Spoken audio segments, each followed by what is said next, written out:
Hello everyone, Chris here. There's a few topics that are a recurring subject for discussion in Dead by Daylight. One of those is the speed of which survivors repair generators. Some think it's still too fast, and some think it's just about right. In this video, I'll just talk about my own experiences with the subject and how much difference it is going into a match with a certain killer or certain perks regarding to the rate of which generators are repaired and the overall duration of the match itself.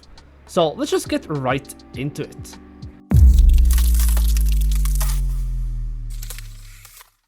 If we turn back time for a bit to the 6.1.0 update, they increased the time it took to complete a generator from 80 charges to 90 charges.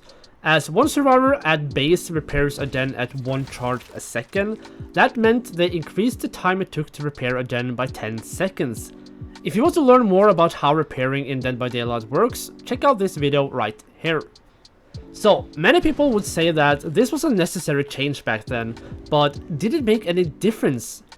I'd say both yes and no, and it all depends on the killer you play and the perks you bring in.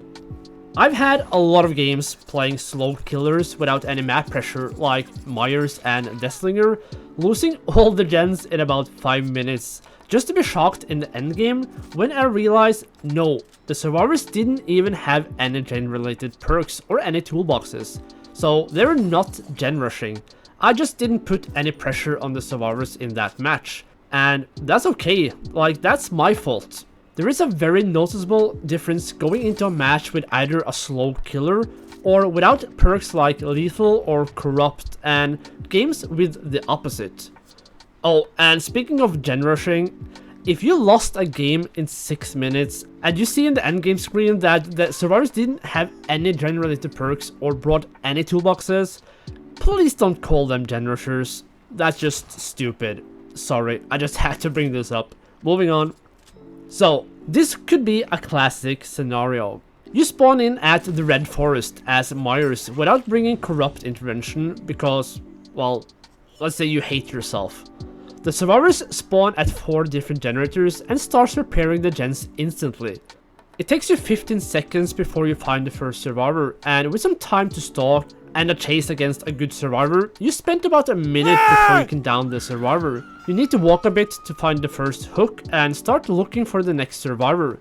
If you have been a bit slow or unlucky with the survivor you first met, you just spent 90 seconds total and you just lost 3 gens. That feels pretty bad, not gonna lie, and you would be surprised how often you lose 2 to 3 gens in the first 2-3 minutes of a match if you go into a match with either a slow killer, no slowdowns, or worse, a slow killer with no slowdowns. So for those matches, you could almost say that the time it takes to repair generators are still too fast. Then again, you could just play a different killer or just bring 2 to 4 slowdown perks and it will be a more balanced match. And this is where I could see some having an issue with the game, being forced into bringing a very limited amount of perks into a game to be able to keep up doesn't feel right. You know, perks like Corrupt, Pain Res, Deadlock, Pop, etc.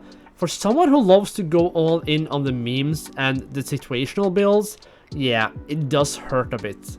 But luckily for me, at the end of the day, I don't really care about winning, so I'll still try to go with the fun stuff, even if it means a 5-minute match. During the anniversary event that is taking place right now, both me and many other killers experience losing 2 gens in the first 2 minutes very often.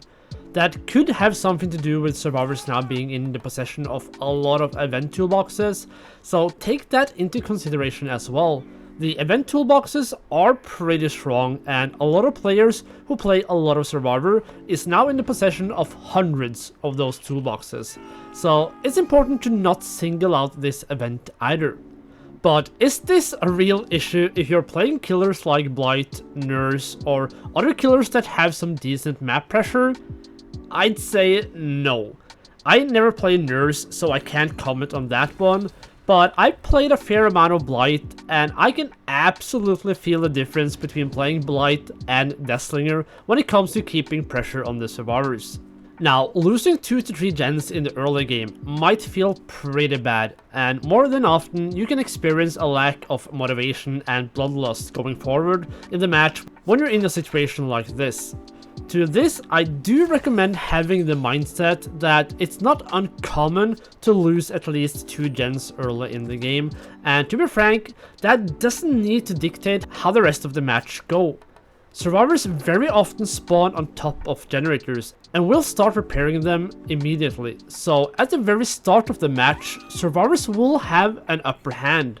Your role as a killer will be to start putting pressure on the survivors, and then try to create a snowball effect to keep survivors off the generators going forward.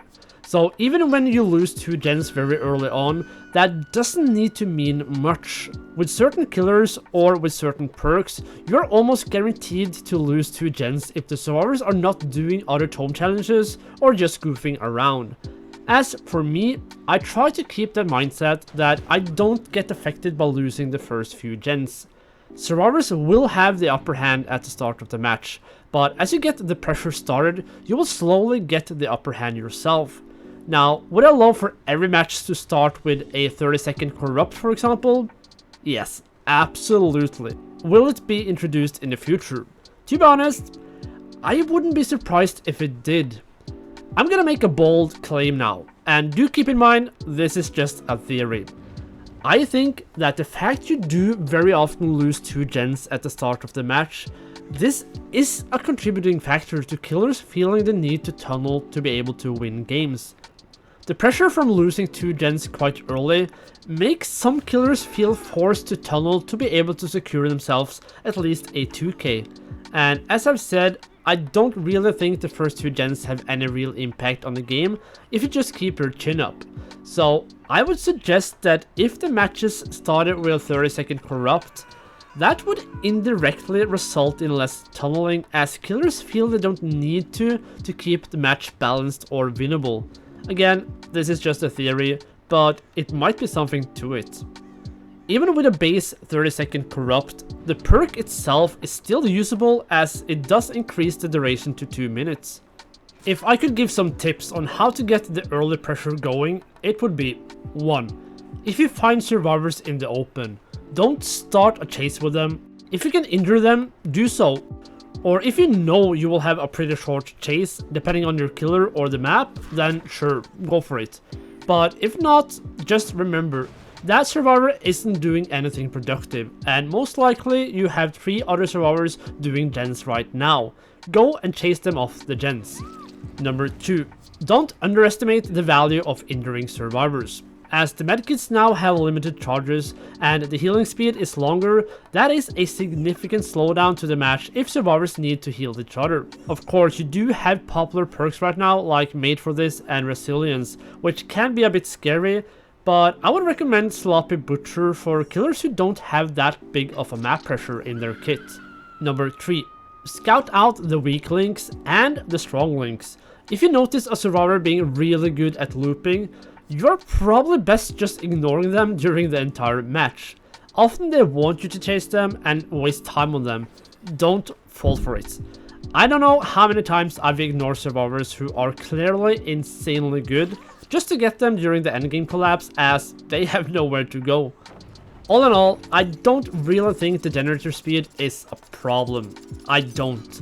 I think the main issue right now is the major advantage survivors gets from the get-go, depending on the loadout position, the map, and the killer they are facing. That alone creates a sort of sour environment for many killers, who then turns to any means necessary to get back into the match. I don't think generator repair speed is a problem, but the problem is the work it takes for killers to counter this by either having to play certain killers or having a certain loadout. And this is what I would like to be addressed, even though, as with everything else, as long as you have killers like Trapper and Myers in the game, alongside with Nurse and Blight, balancing the game will be impossible.